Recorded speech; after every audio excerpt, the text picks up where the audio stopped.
সুধী দর্শক, আসসালামু আলাইকুম। আমি ডক্টর মোহাম্মদ হোসেন, যুক্তরাষ্ট্রের নিউ ইয়র্ক থেকে। আজকের বিষয়টি হচ্ছে ভাপা পিঠা না চিতই পিঠা, কোনটি আপনার স্বাস্থ্যের জন্য ভালো। দেখুন, শীতকাল এলেই আমাদের রাস্তার পাশে যে ছোট ছোট দোকানগুলো আছে সেগুলোতে দেখবেন ভাপা পিঠা ভরপুর, এবং সবাই সকালবেলা লাইন ধরে থাকে খাওয়ার জন্য।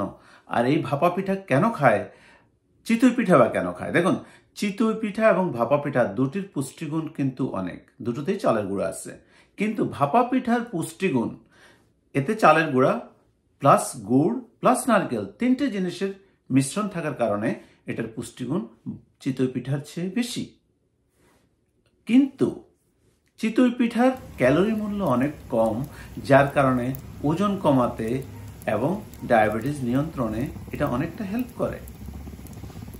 তারপরে ভাপা পিঠা যাদের অবেসিটি, যাদের ওজন বেশি, যাদের কিডনি প্রবলেম, হার্টের প্রবলেম, ডায়াবেটিস, তারা কিন্তু ভাপা পিঠা খাওয়ার আগেই চিন্তা করবেন যে আপনার সুগার কেমন আছে, আজকে সুগার বেশি কিনা। কিডনির পেশেন্টদের জন্য দেখবেন পটাশিয়াম, ফসফরাস, ক্যালসিয়াম এই জিনিসগুলো ব্যালেন্স ঠিক আছে কিনা। পরামর্শ করবেন আপনার ডাক্তারের সাথে যাদের কিডনির প্রবলেম আছে।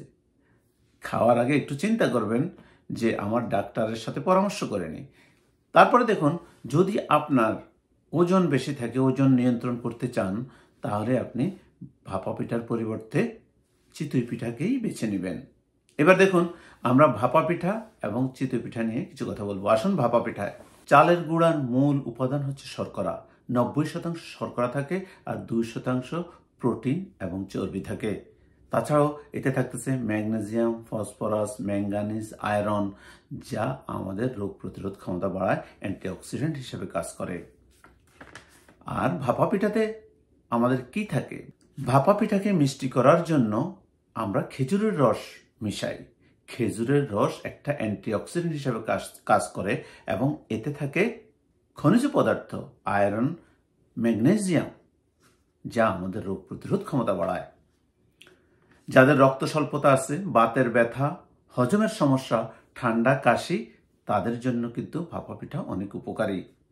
ভাপা পিঠা আরও আছে magnesium, manganese, zinc, antioxidant, polyphenols, যা রোগ প্রতিরোধ ক্ষমতা বাড়ায়। এর সোডিয়াম, ক্যালসিয়াম, ম্যাগনেসিয়াম শরীরে পানির ভারসাম্য রক্ষা করে। তাহলে একটা ভাপা পিঠায়, ছোট সাইজের একটা ভাপা পিঠায় আপনি 600 ক্যালোরি পাচ্ছেন। আর চিতই পিঠা আসেন, মনে রাখবেন ভাপা পিঠা যেহেতু অধিক তাপমাত্রায় এটা বানানো হয়, সেহেতু এখানে কোনো জীবাণু থাকার সম্ভাবনা নাই, একদম ক্ষীণ। সেম চিতই পিঠাও। আসুন এবার চিতই পিঠা নিয়ে কিছু কথা বলা যাক। চিতই পিঠা শুধুমাত্র চাউলের গুঁড়া দিয়ে তৈরি হয়। এর ক্যালোরি মূল্য অনেক কম, তাই হজমে হেল্প করে এবং অল্প খেলেই পেট ভরে যায়। এছাড়া চাউলের গুঁড়াতে থাকে ম্যাগনেসিয়াম, ফসফরাস, ম্যাঙ্গানিজ এবং আয়রন। সামান্য আদার অন্যান্য উপাদানও থাকে।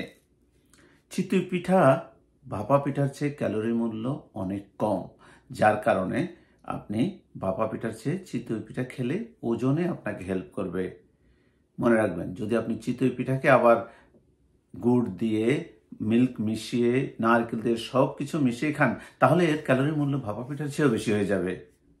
খেয়াল রাখবেন, আপনি ভাপা পিঠাকে অথবা চিতই পিঠাকে একটা মিল হিসাবে নেবেন, ব্রেকফাস্ট হিসাবে নেবেন না। কারণ আপনি যদি ব্রেকফাস্টের সাথে সকালে বা বিকালে নাস্তার সাথে এটা একটা খান, এটার ক্যালোরি এবং এটার শর্করা, এটার কার্বোহাইড্রেট অনেক বেশি থাকার কারণে আপনি একটা মিলের সমান হয়ে যাচ্ছে, আর মিলের থেকেও বেশি হয়ে যাচ্ছে।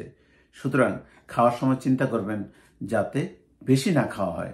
বেশি খেলে আপনার হয় ডায়াবেটিসের রোগী, যাদের ডায়াবেটিস বেড়ে যাবে, কিডনি প্রবলেমের রোগী কিডনি প্রবলেম বেড়ে যাবে, ওজন যাদের বেশি তাদের অবেসিটি হতে থাকবে। অনেকেই দেখা যাচ্ছে যে ডেইলি একটা বা দুটো করেই খেতেই থাকে, তার ব্রেকফাস্ট অথবা বিকালে নাস্তার সাথে। যদি আপনি খেয়েই ফেলেন কোনো কারণে, তাহলে মনে রাখবেন এটাকে বার্ন আউট করতে হবে, জ্বালিয়ে ফেলতে হবে। আপনি 30 মিনিট একটু স্ট্রেনাস এক্সারসাইজ, একটু দৌড়াবেন, হাঁটবেন, অথবা যে হাঁটা ঘাম বাইরে হয় ওভাবে হাঁটবেন। তাহলে দেখবেন অ্যাটলিস্ট আপনি যদি খেয়েই ফেলেন এক্সট্রা, এটা আবার বার্ন করে ফেলবেন। ভালো থাকবেন, সুস্থ থাকবেন, শীঘ্রই দেখা হবে। আল্লাহ হাফেজ। سبيل مريح تنهدى يا صاحي كي تستريح وبث